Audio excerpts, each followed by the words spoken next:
ini. Oke. Assalamualaikum warahmatullahi wabarakatuh. Selamat siang, mahasiswa semuanya.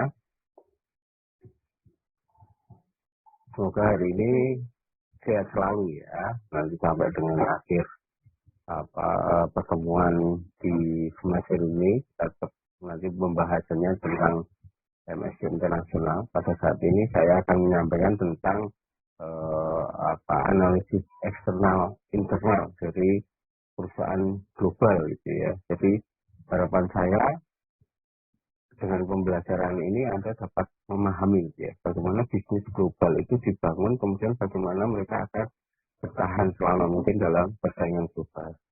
Saya share dulu.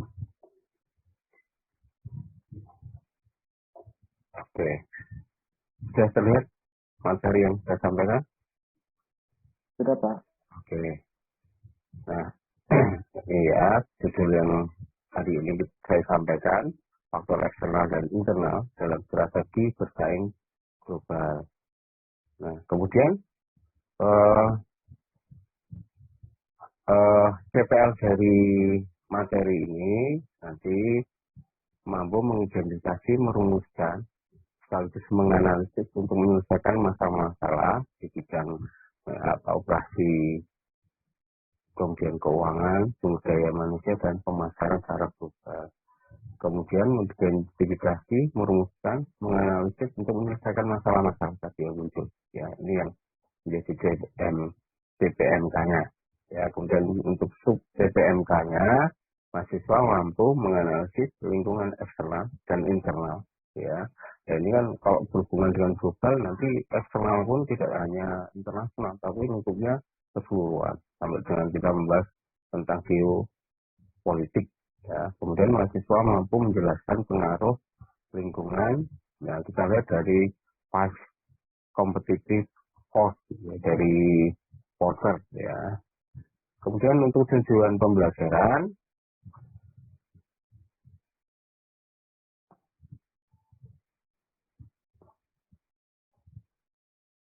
melalui kegiatan diskusi tentang analisis lingkungan organisasi, mahasiswa dapat menjelaskan faktor dari eksternal, ya, eksternal, internal, kemudian yang berhubungan kalau internal kan dalam organisasi, ya, jadi ada kekuatan kelemahan dalam organisasi, kemudian eksternal, ini ancaman dan peluang, sifatnya global.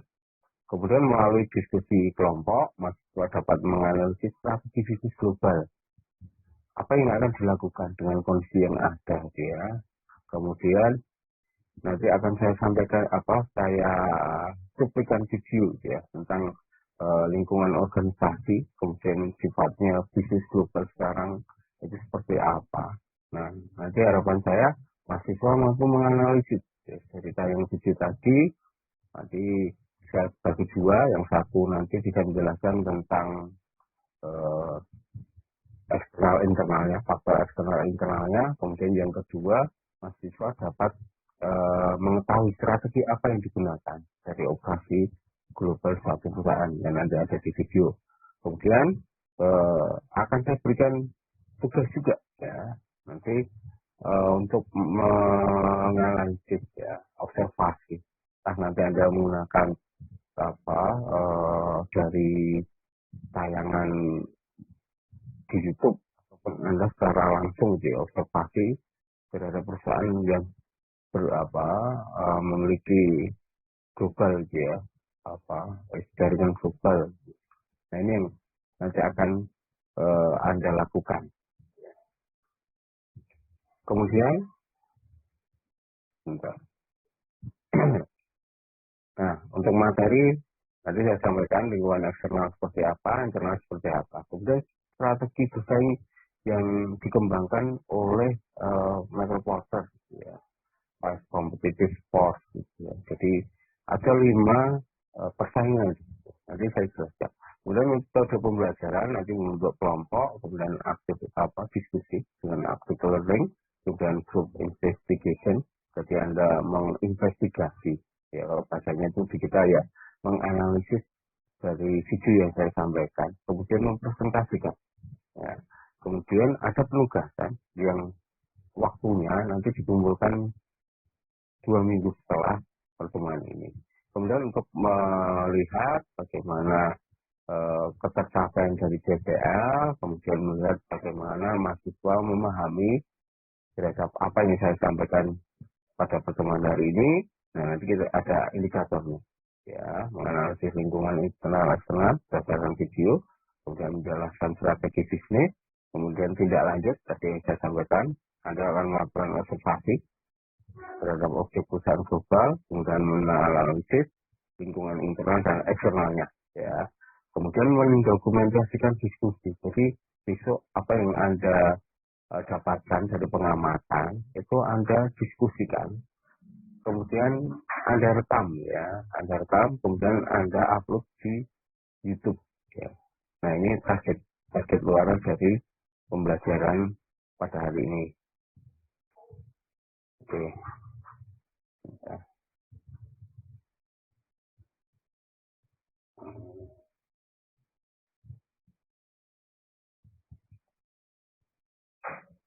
Oke. Kemudian nanti presentasi materi ini mahasiswa, ya. Nanti masing-masing ada 2 kelompok tadi, presentasinya 10 menit. Ya, ini kalau bisa, karena banyak ya waktunya terbatas, ya nanti saya bagi 2 kelompok saja yang presentasi tentang faktor internal eksternal, yang satu nanti mempresentasikan tentang strategi yang dilakukan. Jadi nanti yang cowok untuk faktor eksternal internalnya, kemudian yang cewek yang strateginya gitu, ya. Oke, nanti presentasi dari pengamatan, kemudian melakukan observasi. Nah, ini yang besok, ya, Anda lakukan. Kemudian nanti silahkan mahasiswa memberikan kesimpulan atas analisis yang dilakukan, ya. Nanti saya akan menanggapi dan memberikan, ya, kalau perlu. Kalau tidak perlu berarti memang Anda sudah memahami terhadap video yang nanti saya tayangkan. Nah, kemudian penilaian ada kerjasama kelompok, kemampuan analisis, dan keterampilan komunikasi, serta kreativitas dalam penyajian laporan. Oke, ini masuk pada materi, ya. Jadi tadi instruksional seperti itu, kita masuk ke materi. Jadi kalau kita melihat lingkungan eksternal, itu kan sebenarnya kan yang berada di luar organisasi, ya. Jadi hal-hal atau aspek faktor kondisi yang mempengaruhi organisasi dari luar, ya, faktor luar. Jadi kalau global ya berarti lingkupnya keseluruhan, gitu, ya. Nah, sekarang kan tidak bisa kondisi atau kejadian di suatu wilayah tertentu di negara suatu bagian, gitu, ya, di mana, gitu, ya. Nah, itu pasti akan mempengaruhi, gitu. Kalau saat ini kita merasakan itu konflik Ukraina dan Rusia saja, ya, walaupun kita tidak terdampak banyak, tapi ternyata kita juga terpengaruh, ya. Bagaimana APBN kita kan juga berjuang untuk bisa menutup defisit, karena harga minyak sekarang cenderung naik, gitu, ya. Padahal di APBN kan harganya sudah ditetapkan. Ya, ini yang menjadi perhatian pemerintah saat ini. Nah, padahal Rusia non jauh di sana, tapi dampaknya tetap kita rasakan di negara kita. Nah, ini yang menjadi perhatian. Kemudian lingkungan internal itu kan berada di dalam organisasi. Nah, keduanya itu memberikan kalau faktor eksternal, apa yang akan kita lakukan dengan adanya perubahan. Kemudian dalam internalnya, bagaimana upaya yang dilakukan untuk beradaptasi dengan perubahan tadi. Ini yang harus dipersiapkan. Kemudian analisis lingkungan eksternal adalah nanti akan melihat, ya, kondisi yang di luar itu seperti apa. Bentuknya apa? Proses analisis lingkungan, ada scanning, ya. Jadi di sini identifikasi terhadap perubahan di awal lingkungan dan tren itu kan berarti nanti akan perubahannya akan seperti apa, ya. Kemudian yang diikuti dengan perubahan apa? Apakah pola perilaku, kemudian pola hubungan dan sebagainya. Ya, kemudian monitoring menemukan arti melalui observasi terus-menerus terhadap perubahan lingkungan tersebut. Ya, dan melihat-lihatnya. Ini monitoring. Ya. Scanning itu kan istilahnya memastikan apa saja yang terjadi ya, di awal. Ya. Kemudian monitoring melakukan apa ya istilahnya pengawasan terus ya, monitoring. Kemudian ada forecasting, proyeksi. Istilahnya kalau kita menemukan suatu hal ya, asal-usul ketidakpastian begitu, nah jadi bentuknya antisipasi kita dengan forecasting juga. Kalau kondisi seperti ini ke depan kita akan seperti apa? Jadi kalau semuanya operasional perusahaan, apakah perusahaan harus dengan kondisi perubahan gitu ya, semuanya krisis ini yang muncul, efisiensinya seperti apa? Nah nanti perubahan dalam pola pembelian secara global seperti apa, permintaan terhadap produk seperti apa. Nah ini yang harus nanti ada proyeksi gitu ya. Ke depan kondisinya kalau terus-menerus krisis seperti ini untuk ketersediaan dari sebuah raw materialnya seperti apa. Ya. Kemudian assessingnya, menentukan waktu dan arti penting dari perubahan lingkungan tersebut dan tren yang terjadi terhadap strategi dan manajemen perubahannya. Ya. Kemudian ini untuk lingkungan bisnis, ada lingkungan ekonomi, politik, hukum, sosial budaya, kemudian lingkungan teknologi dan lingkungan global. Nah, lingkungan ekonomi yang berhubungan dengan kalau ekonomi ada pertukaran gitu ya, ada istilah permintaan penawaran gitu ya. Nah ini yang lebih pada ekonomi ya. Kemudian kalau politik ya situasi, kondisi pemerintahan atau kondisi suatu negara. Kemudian hukum, nah ini yang berhubungan dengan perundang-undangan, lingkungan sosial budaya, kebiasaan, struktur masyarakat dan sebagainya yang berhubungan dengan masyarakat secara umum. Kemudian lingkungan teknologi, apa yang bisa kita lihat ya, perubahan teknologi seperti apa, kecenderungannya seperti apa. Kemudian kondisi global, tadi yang saya contohkan, bahwa sekarang kan kondisi yang dialami suatu kawasan atau suatu negara, ini pasti akan berdampak terhadap negara lain. Kemudian implikasinya apa? Dari analisis tadi, itu kita akan melihat peluang ancamannya nanti seperti apa terhadap organisasi. Kemudian bentuk antisipasi strateginya seperti apa, dan melihat prospek perusahaan ke depan akan seperti apa. Ya, jadi analisis lingkungan ini sebagai acuan apa yang akan dilakukan organisasi atau perusahaan ya di masa yang akan datang. Kemudian melihat dari kalau prospek ini kan sebenarnya kan potensi ya, kemampuan, kondisi yang secara internal dari organisasi untuk bertahan selama mungkin atau menciptakan daya saing. Nah, kemudian ini yang five force model ya, persaingan dari Porter ya. Jadi persaingan itu antar kompetitor yang telah ada, kemudian ancaman pendatang baru ya, newcomers gitu ya. Biasanya kalau pendatang baru itu kan mereka akan mengedepankan pada teknologi yang baru ya, persaingan biasanya seperti itu. Nah, contoh saja Nokia hilang karena adanya tawaran teknologi baru dari kompetitornya, yaitu Symbian ya, Symbian. Nah ini yang contoh nyata gitu ya. Jadi kalau newcomers itu kalau tidak benar-benar diamati, mereka nanti melakukan operasi bisnis seperti apa. Ini yang tidak dipantau terus ya, pasti pada akhirnya akan berdampak gitu ya. Nah, ini dari tawar supplier ini berhubungan dengan penyediaan raw materialnya, bahan baku. Kemudian daya tarik konsumen, sejauh mana konsumen ini akan mempengaruhi permintaan. Ya. Kalau yang dominan pada konsumen berarti perusahaan harus mengikuti apa yang diinginkan oleh konsumen. Tapi kalau konsumen itu sebagai pengikut berarti apa saja yang ditawarkan pada konsumen. Nah, ini yang dua arah.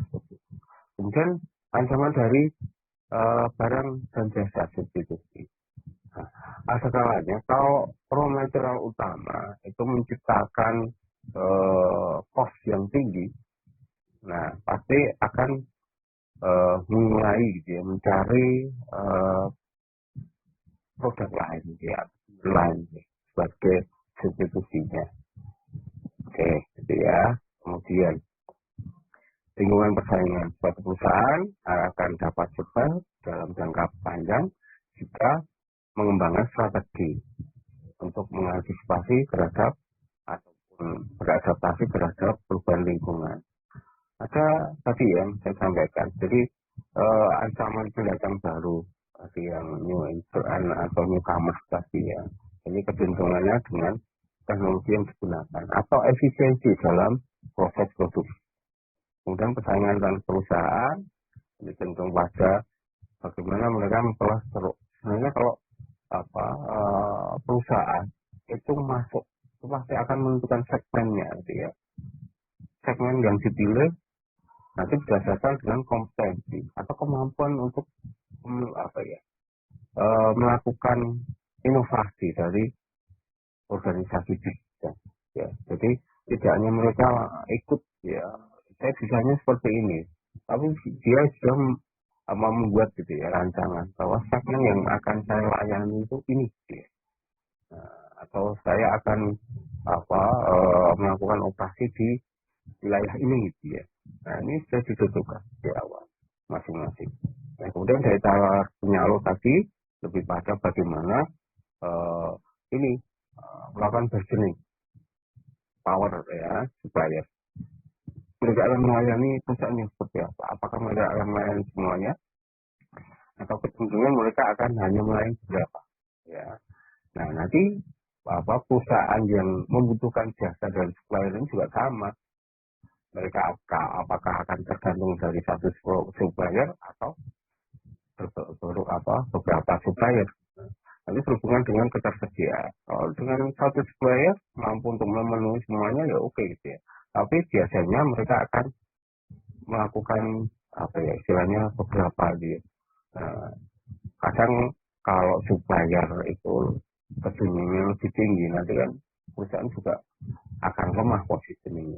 Ya, jadi kadang supplier minta ini lah dan sebagainya, dia akan cenderung mengikuti. Tapi kalau ada kompetitornya dalam supply, nah nanti dia akan bisa istilahnya nego ya, mana yang paling sesuai ya. Nah ini yang dari Potter ya, kemudian dari tawar pelanggan tadi sudah saya sampaikan ya. Kemudian substitusi sudah, nah langsung saja di sini. Nah beberapa hal yang menyebabkan apakah suatu organisasi ini memiliki daya saing yang tinggi. Salah satunya adalah pemilihan terhadap kompetensi intinya.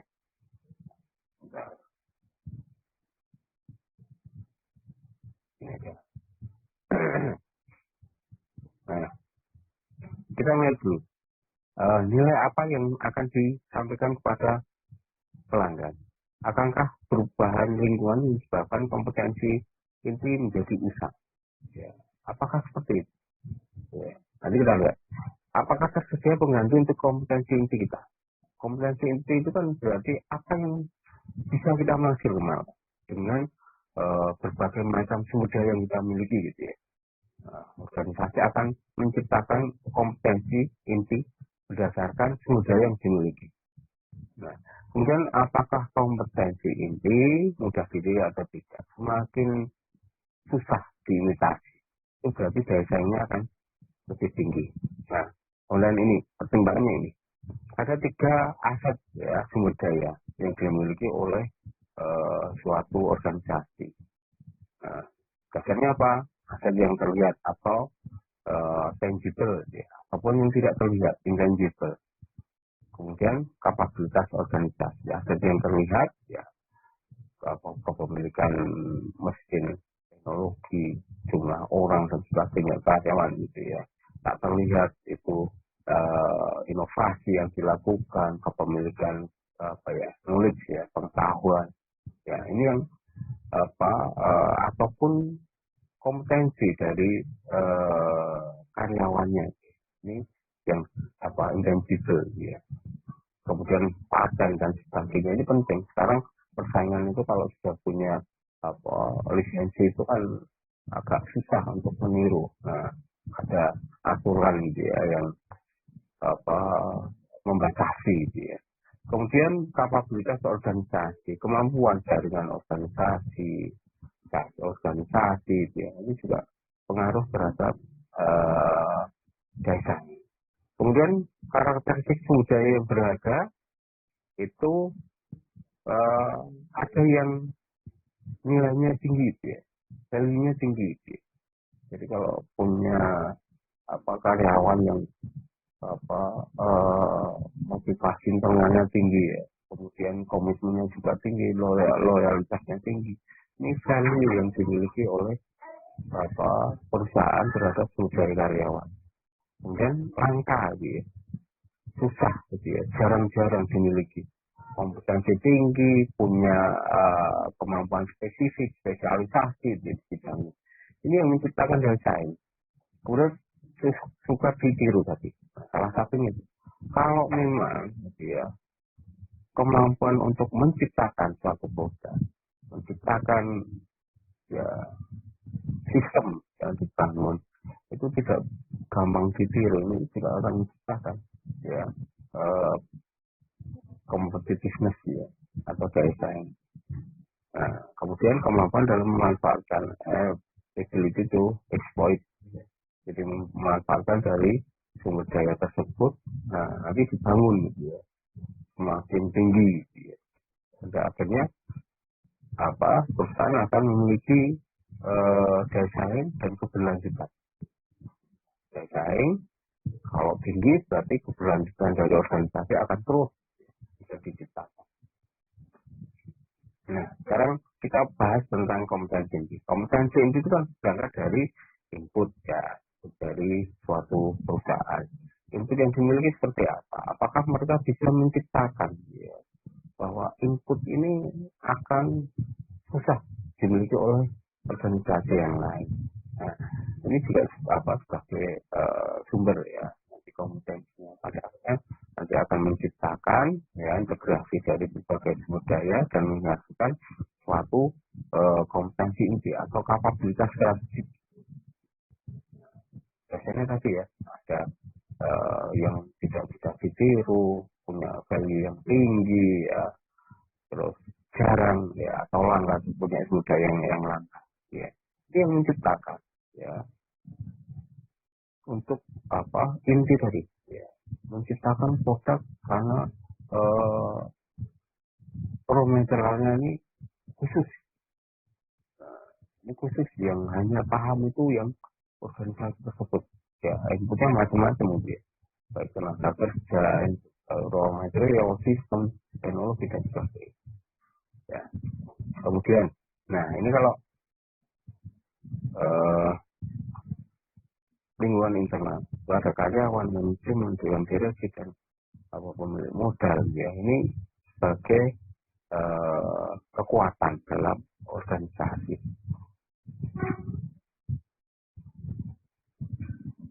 Kemudian, nah ini saya jelaskan tentang strategi apa yang dilakukan ya, untuk menciptakan competitiveness. Jadi ada strategi kepemimpinan biaya, bagaimana menciptakan produk itu dengan cost seminimal mungkin. Jadi harga jualnya juga akan seminimal mungkin. Ya. Kemudian strategi diferensiasi, menciptakan berapa produk untuk kebutuhan berbagai macam permintaan dari konsumen.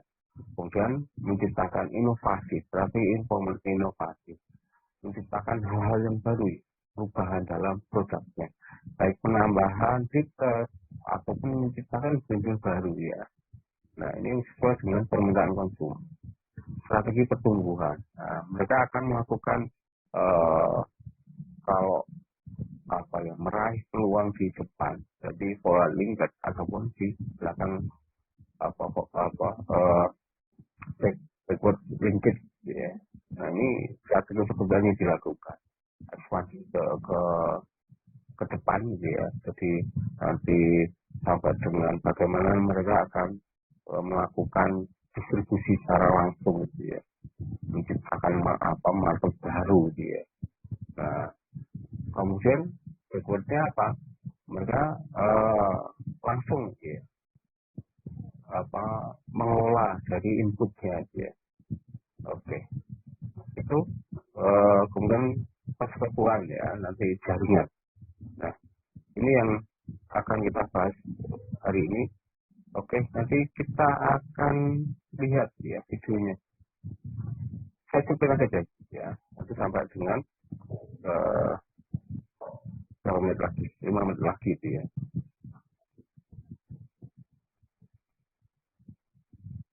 Oke, iklan dulu biasa kalau ngambil di YouTube kan begitu.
Oke, itu tadi tayangan videonya.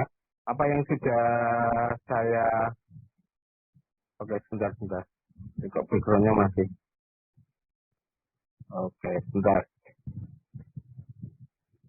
Oke, saya tampilkan ulang untuk nanti sebagai kertas kerjanya ya. Nah, nanti silakan Anda membagi dua kelompok, yang cowok nanti untuk menyesuaikan ini faktor internal dan eksternalnya, kemudian yang cewek ini jelaskan strategi apa yang dilakukan oleh Alifabet. Saya berikan waktu 10 menit ya nanti untuk menyampaikan hasil resumnya ya. Oke, itu yang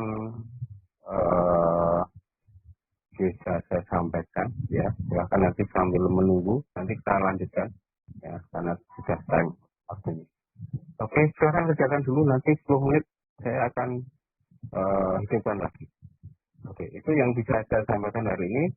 Saya akhiri. Assalamualaikum warahmatullahi wabarakatuh.